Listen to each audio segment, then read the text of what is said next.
حضرت ابن سیرین رحمۃ اللہ علیہ نے فرمایا ہے کہ خواب میں جنگ کرنا مرض طاعون ہے۔ اگر کوئی خواب میں دیکھے کہ لڑائی کرتا ہے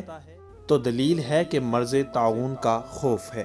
اور اگر لڑائی میں دشمن کو مغلوب کرتا ہے تو دلیل ہے کہ مرض سے نجات پائے گا، اور اگر لڑائی میں دشمن پر غالب آ گیا تو دلیل ہے کہ مرض طاعون میں ہلاک ہوگا۔ حضرت ابراہیم کرمانی رحمۃ اللہ علیہ نے فرمایا ہے، اگر دیکھے کہ میدان میں کسی کے ساتھ تلوار سے لڑتا ہے اور ایک نے ان میں سے فرصت پائی تو خصومت یعنی دشمنی پر دلیل ہے، اور جس نے فرصت پائی ہے اس کی دوسرے پر فتح کی دلیل ہے، اور اگر وہ نیزے سے لڑتا ہے تو بھی یہی تعویل ہے، اور اگر تیر و کمان کے ساتھ لڑتا ہے تو دلیل ہے کہ ان میں زبانی گفتگو ہوگی۔